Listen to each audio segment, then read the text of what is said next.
룻기 3장 말씀 오늘 함께 살펴보고 그 가운데 주신 은혜를 나누기를 원합니다.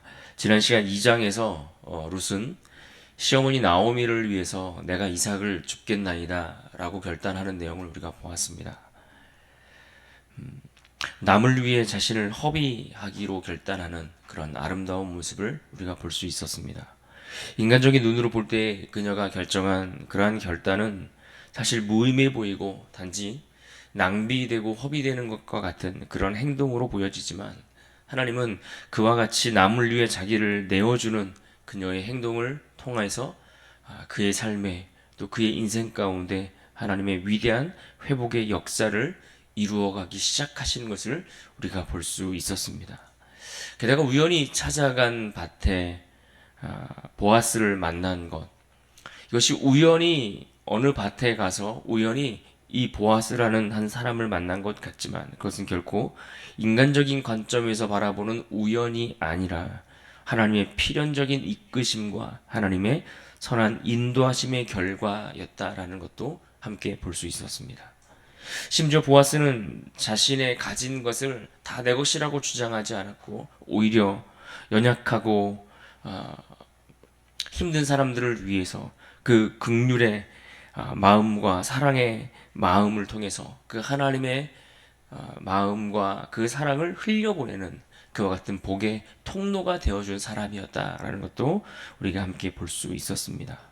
그야말로 사사시대에 모두가 그렇게 자기 욕심과 자기 만족만을 위해 살아가고 하나님의 말씀에 대해서는 도무지 지킬 줄 모르고 거역하고 자기 소견에 옳은 대로 행했던 그러한 시대에 여전히 사람을 사랑할 줄 알고 하나님을 사랑하여 또 그 말씀과 율법을 지켜 행하기를 힘썼던 사람들이 있었다라는 것을 우리에게 보여주고 있고 또 하나님은 그러한 시대에 그렇게 남겨진 자와 같은 하나님의 사람들을 통해 그들의 삶을 통해 하나님의 역사를 이루어가고 이어가고 계신다는 사실을 우리가 보고 있는 것입니다.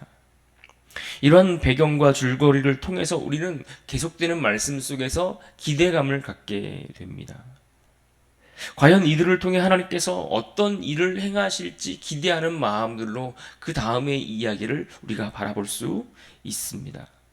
이어지는 3장의 이야기 역시 오늘 우리에게 신앙의 아주 중요한 메시지와 교훈과 가르침을 우리에게 들려주고 있습니다. 특히 우리가 하나님의 뜻을 발견하게 되었을 때 성도들이 하나님의 뜻이 무엇인지 우리를 향한 하나님의 마음을 분명히 깨달았을 때에 과연 우리는 그 하나님의 뜻을 이루기 위하여 어떤 자세와 태도와 행동을 취하는 것이 합당한 것인가 하는 것을 오늘 말씀 속에서 우리는 배우고 깨달을 수 있습니다. 하나님의 섭리라는 것은 결코 인간의 노력과 대립되는 개념이 아닙니다. 아무런 인간의 노력도 필요치 않고 그저 하나님이 알아서 다 해주시니 우리는 그냥 먼 산 바라보도 멀뚱멀뚱 그냥 쳐다보고만 있으면 되는 그런 일들이 아니라는 이야기입니다. 하나님의 섭리 안에는 인간의 수고와 노력이 포함됩니다. 하나님은 우리가 애쓰고 수고하고 노력하는 그 일들을 통해서 하나님의 섭리가 드러나고 나타난다라는 이야기입니다. 그러하기에 우리는 하나님의 뜻을 발견하고 그 하나님의 뜻을 분명하게 우리에게 전해주시는 말씀과 또 기도 가운데 우리에게 확신을 주신다면 우리는 그저 기도만 하고 방관하고 그냥 머물러 있는 것이 아니라 보다 적극적으로 오늘 우리가 해야 할 일들이 무엇인지를 찾아서 최선의 수고를 아끼지 말아야 한다라는 이야기입니다. 오늘 본문 3장의 이야기가 그것을 우리에게 가르쳐 주고 있습니다. 하나님의 뜻을 알기 위해 최선의 수고와 노력과 땀과 애씀과 헌신과 눈물을 아끼지 않았던 두 여인의 대화와 또 그들이 행했던 실제 그들의 행동을 오늘 주목해 볼 수 있기를 바랍니다. 먼저 본문에는 이삭 줍기를 위해 나섰던 이 며느리 룻이 돌아오기를 애타게 기다린 나오미의 이야기로 시작합니다. 이 나오미가 룻이 보아스의 밭에서 일하여 그 이삭을 얻어왔음을 알게 되었고 또 실제로 막 그 밭에서 만났던 보아스가 이 룻을 향하여 각별한 애정을 가지고 배려해주고 신경 써주고 돌봐주었다라는 그러한 이야기를 이 나오미가 전해 듣게 된 것입니다. 그런데 나오미는 이 룻의 이야기를 들으면서 지금까지 전혀 생각지 못했고 마치 닫혀 있다가 뭔가 갑자기 확 열리듯이 뭔가 깊은 깨달음을 얻는 것과 같이 눈이 활짝 열리는 그러한 경험을 하게 되었습니다. 아, 하나님이시구나 하는 것을 생각했다라는 이야기입니다. 무슨 말인가 하니 자신이 이 룻과 함께 모압 땅에서 다시 그 고향 땅 베들레헴으로 돌아오는 그 과정이나 또 그 돌아와서 이삭 줍기를 통해 밭에 나간 그 밭이 보아스의 밭이었고 또 보아스가 행하는 그런 일들의 이런 일련의 그 과정들을 통해서 이것이 우연인 줄만 알았는데 이것이 우연이 아니라 하나님이 지금 내 삶을 인도하고 계시는 것이구나 하는 것을 생각하게 되었고 깨닫게 되었다라는 이야기입니다. 1절과 2절 말씀을 보십시오. 룻의 시어머니 나오미가 그에게 이르되 내 딸아 내가 너를 위하여 안식할 곳을 구하여 너를 복되게 하여야 하지 않겠느냐. 내가 함께하던 하녀들을 둔 보아스는 우리의 친족이 아니냐. 보라 그가 오늘 밤에 타작마당에서 보리를 까불리라. 보아스가 특별히 자신의 친족이라는 그 사실을 통해서 더욱이 자신의 삶에 인도하시는 그 과정이 하나님께서 하시는 일이구나라는 것을 알았다라는 이야기입니다. 이 이삭 줍기가 시작되고 그 추수 기간이 한 2, 3개월 정도의 시간이 흐르는데 그 시간들이 흐르는 동안, 지나는 동안 나오미는 지금까지 자신의 삶과 주변에서 일어나는 일들에 대해서 생각하고 또 생각했을 것입니다. 그러고는 마침내 이 나오미는 결단합니다. 어떤 결단을 합니까? 룻을 보아스와 재혼을 시켜야겠다라고 하는 아주 담대한 계획을 세우기에 이릅니다. 3절과 4절에서 그래서 이와 같이 말씀합니다. 3절과 4절을 보십시오. 그런즉 너는 목욕하고 기름을 바르고 의복을 입고 타작 마당에 내려가서 그 사람이 먹고 마시기를 다 하기까지는 그에게 보이지 말고 그가 누울 때에 너는 그가 눕는 곳을 알았다가 들어가서 그의 발치 이불을 들고 거기 누우라. 그가 내 할 일을 내게 알게 하리라 하니. 여러분 보십시오. 나오미의 이 담대한 계획이라는 것이 무엇입니까? 목욕을 하고 기름을 바르고 의복을 입고 보아스가 눕는 곳에 들어가 이불을 들고 거기 누워 있으라는 겁니다. 그러니까 보아스가 누워 잠자릴 자리가 어디인지를 가만히 지켜보고 있다가 그가 알지 못하는 사이에 미리 그 안에 들어가서 누워 있으라는 것입니다.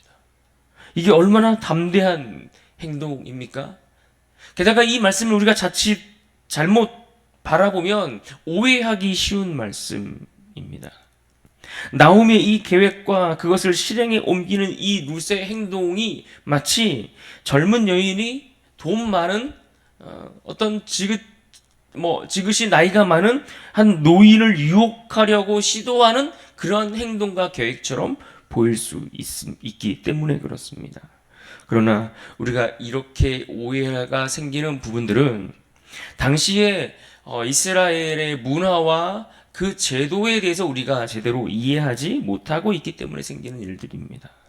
왜 그렇습니까? 나오미는 지금 하나님의 말씀과 율법이 정하여 놓은 기업 물을 자라고 하는 그 제도를 생각하게 된 것입니다. 기업 물을 자라는 것이 무엇입니까? 그것은 이스라엘에서는 이 대가 끊어지거나 이러는 것이 굉장히 큰 어려움이기 때문에 반드시 그 대를 이어가는 것이 너무나 중요했던 시대에 그 대가 끊어지지 않도록 하기 위한 하나님의 배려와 안전장치입니다. 그래서 그 남편이 만약 자녀를 두지 않고 아들을 낳지 못한 채 사망하거나 죽고 떠나버리면 그 집안의 대가 끊어질 수 있기 때문에 가장 가까운 형제 중에서 아니면 그 형제가 없으면 그보다 더 가장 가까운 최대한 가장 가까운 친족 중에서라도 누군가가 그 남편의 자리를 대신하여 그 여인과 결혼해서 그 남편의 이름으로 그 대가 이어지도록 해야 할 책임과 의무를 부여하신 하나님의 배려가 담겨있는, 마음이 담겨있는 그러한 제도인 것입니다. 그런데 나오미는 지금까지 자기와 룻을 인도하신 그 걸음들을 되짚어 보면서 어쩌면 하나님께서 지금 우리의 소망이 끊어졌던 우리의 가정에, 우리 가문의 그 기업에 그 대를 이어가기 위해서 기업 물을 자를 준비하고 계시는구나 하는 것을 그가 생각하게 되었다라는 이야기입니다. 그래서 그녀는 어떤 기회를 통해서라도 그 기회를 만들어서 이 보아스에게 이 룻이 당신이 기업 물을 자의 책임이 있는, 의무가 있는 그 여인이라는 이 한 가지 사실을 그 사람에게 알릴 필요가 있다라고 판단한 것입니다. 그렇습니다. 하나님의 섭리는 마치 우연히 되는 일처럼 보이지만, 그래서 우리 눈앞에 아무것도 보이지 않는 것처럼, 아무 일도 일어나지 않는 것처럼 보이지만, 그러나 마침내 이루어지고 완성되는 하나님의 손길입니다. 우리는 무시하고 지나갈 만큼 아무 일도 아닌 것처럼 보여지는 일들이지만, 그러나 하나님은 반드시 필연적으로 이루시고 인도하시는 그분만의 일하시는 방법, 하나님의 방식들입니다. 그래서 우리는 일상을 살아가면서 우리의 일상 속에서 과연 하나님의 뜻이 어떻게 우리 가운데 드러나고 있는가를 우리는 깊이 묵상하고 훈련하는 것들이 필요합니다. 하나님께서 오늘도 우리를 어떻게 인도하고 계시는지, 어떻게 이끌어가고 계시는지, 우리의 삶에 하나님의 뜻이 어떻게 펼쳐지고 있는지 말씀을 통해서, 또 그 말씀을 붙들고 기도하는 가운데 또 실제 내 삶에 드러나는 그러한 일들을 보면서 그것들을 분별하고 발견하고 깨달을 수 있는 지혜가 우리에게 필요합니다. 그래서 우리 눈에 보이지 않지만 인도하시는 하나님의 섭리를 발견하는 것이 필요하다는 이야기입니다. 그리고 그 섭리를 발견하고 그 하나님의 뜻을 깨닫게 되었다면 어떻게 해야 됩니까? 용기를 내어 과감히 그 뜻이 이루어지는 일에 내 자신을 내어 뛰어들어야 하는 것입니다. 마치 이 나오미와 룻처럼 말입니다. 그저 가만히 누군가 알아서 내게 찾아와 기업 물을 자 되어주기를 넉넉고 바라보고 있는 것이 아니라 그 일이 이루어질 수 있도록 하나님이 우리 집안을 일으키려 가시는구나, 하나님이 마련하신 그 말씀의 그 율법의 아름다운 제도를 통해서 우리의 가정을 살리시려고 하시는구나, 이것을 깨닫고 나니까 그 뜻이 이루어지기 위해서, 이루기 위해서 적극적으로 최선을 다해서 수고와 노력과 애씀을 아끼지 않는 것입니다. 그런데 우리는 많은 경우 하나님의 인도하심이 분명하게 보이는데도 불구하고 머뭇머뭇 거릴 때가 얼마나 많습니까? 그저 멀뚱멀뚱 가만히 알아서 그 뜻이 이루어지기만을 기다리고 있을 때가 많이 있습니다. 하나님의 뜻을 깨닫고 발견하고서도 소극적인 태도로 아무것도 하지 않고 저절로 무언가 이루어지기만을 기다리는 자세를 취할 때가 많이 있습니다. 그러나 그런 소극적인 태도로는 하나님의 뜻을 이룰 수 없습니다. 하나님께 분명하게 내 삶에 자기의 뜻을 하나님께서 보여주셨다면 방관하지 않고 적극적으로 행동하는 은혜가 오늘 우리에게 필요할 것입니다. 그러한 믿음의 행동이 있는 삶을 살아갈 수 있기를 바랍니다. 또 하나 오늘 본문을 통해서 우리가 기억해야 할 중요한 하나님의 마음이 드러나 있는 것을 볼 수 있습니다. 한마디로 표현해 보면 우리를 사랑하기로 작정하신 하나님의 사랑을 우리가 볼 수 있습니다. 본문 속에서 이 룻의 모습을 다시 한번 보십시오. 이 룻은 어찌 보면 아주 모욕적인 일을 하라고 하는 이 시어머니 나오미의 그 요구를 그대로 듣고 그렇게 하겠다라고 반응하고 있습니다. 이 젊은 여인에게 있어서 그와 같이 어쩌면 낯선 남자의 그 이부자리에 미리 들어가서 누워있는 그 행동, 그렇게 하라고 요구하는 그 시어머니의 요구가 굉장히 모욕적으로 수치스럽게 느껴질 수 있는 부분 아니겠습니까? 그런데 5절에 보시면 이렇게 말합니다. 룻이 시어머니에게 이르되 어머니의 말씀대로 내가 다 행하리이다 하니라. 그대로 다 행하겠다라고 용기 있는 결단을 내렸습니다. 그리고 그대로 행하여 보아스의 발치에 조심스럽게 눕습니다. 그러고는 시간이 얼마 지나지 않아 보아스에게 곧 발각되고 맙니다. 놀라서 일어난 이 보아스가 누구냐라고 물었고 룻은 어떻게 반응합니까? 침착하게 자신의 정체를 밝힙니다. 9절을 보십시오. 이르되 내가 누구냐 하니 대답하되 나는 당신의 여종 룻이오니 당신의 옷자락을 펴 당신의 여종을 덮으소서. 이는 당신이 기업을 물을 자가 됨이니이다 하니. 룻은 지금 하나님께서 세우신 기업 물을 자라는 제도의 의무가 보아스 당신에게 있습니다. 나의 삶에 대해서 당신이 기업 물을 책임이 하나님의 말씀 안에서 율법 안에서 당신에게 주어져 있습니다. 그 말씀대로 당신이 행하여 주기를 순종해 주시기를 원합니다. 이것을 밝히고 알렸다라는 이야기입니다. 그러자 보아스는 마치 준비하고 기다리고 있었다는 듯이 긍정적으로 반응하며 그녀를 칭찬합니다. 10절 하반절을 보십시오. 내가 베푼 인애가 처음보다 나중이 더하도다. 무슨 말입니까? 이 말은 룻이 보아스에게 청혼하기로 결단한 그 결단이 룻이 나오미를 따라서 모압 땅에서 베들레헴 땅으로 향하였던 그 처음의 결정보다 더 인애가 가득 찬 그러한 결단이었고 행동이었다라는 표현의 말씀입니다.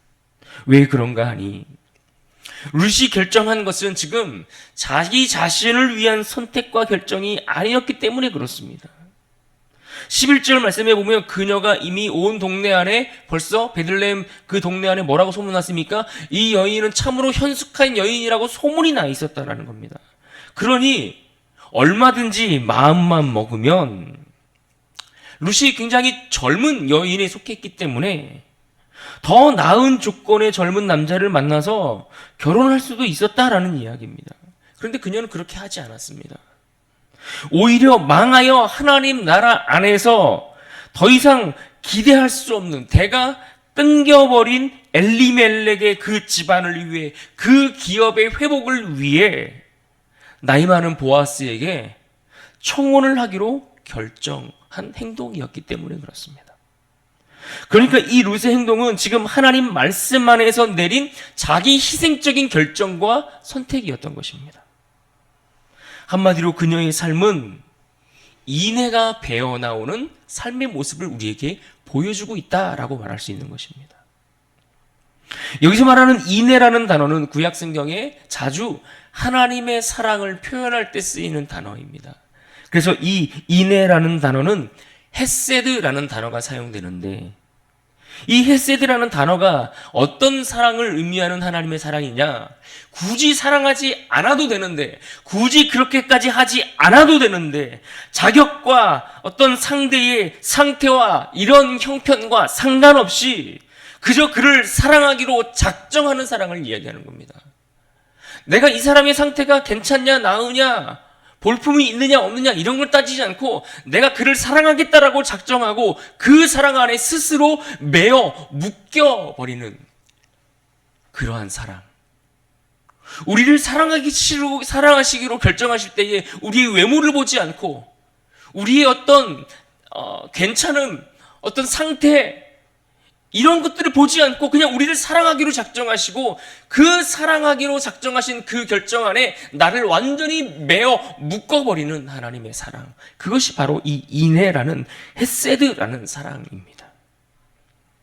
사사시대의 혼란과 무질서 그리고 그들의 불신앙과 타락에도 불구하고 그들을 사랑하기로 작정하셔서 하나님은 그들이 반복적으로 불순종하는데도 어떻게 하십니까?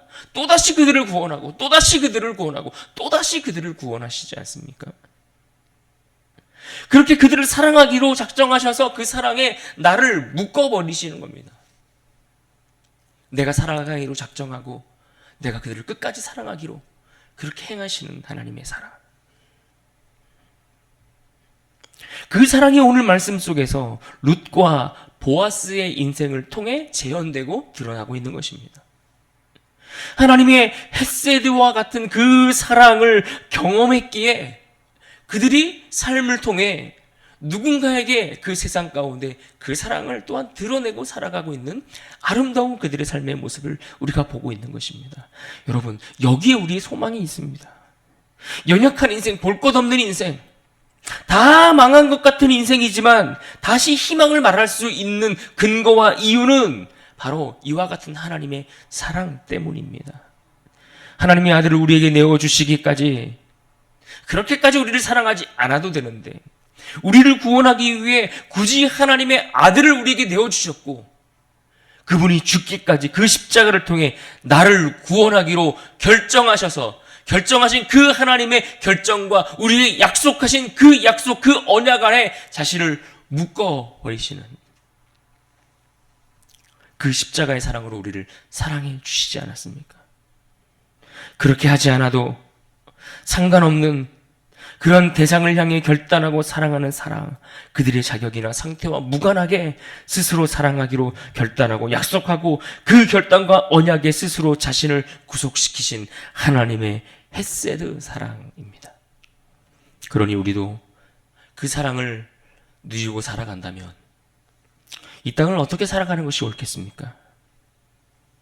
우리도 이 룻과 보아스가 보여주었던 것처럼 그와 같은 사랑을 드러내며 살아가는 것이 옳지 않겠습니까? 하나님은 우리에게 이것을 요구하고 계시는 겁니다. 너희가 하나님의 헤세드의 사랑을 온전히 경험하고 너희 또한 그 사랑을 이 세상 가운데 드러내고 살아가라, 이렇게 말씀하고 계시는 것입니다. 사사시대와 같이 하나님의 사랑과 하나님의 말씀을 헌신짝처럼 벗어버리고 그렇게 배신하고 말씀 앞에서 돌아서 버리는 그 타락한 인생이 아니라, 우리만이라도 오늘과 같이 이 타락한 이 시대에 나 한 사람만이라도 하나님의 참된 사랑을 믿고 그 사랑을 드러내며 그렇게 살아간다면 하나님은 오늘 이 땅을 우리 한 사람을 통해 변화시키고 회복시키시겠다라고 말씀하고 계시는 것입니다. 그러므로 오늘 우리가 이 말씀을 기억하며 이 하루를 살아갈 때에 우리가 믿는 그 하나님, 그 기독교 신앙의 참된 본질을 따라서 살아가기를 힘쓰는 그런 복된 인생이 될 수 있기를 주님의 이름으로 축원합니다. 오늘 우리가 붙들 말씀, 본문 9절 말씀을 함께 읽고 오늘 말씀을 마치도록 하겠습니다. 9절 말씀 함께 읽겠습니다. 시작. 이르되 내가 누구냐 하니 대답하되 나는 당신의 여종 루시오니 당신의 옷자락을 펴 당신의 여종을 덮으소서. 이는 당신이 기업을 물을 자가 됨이니이다 하니. 아멘.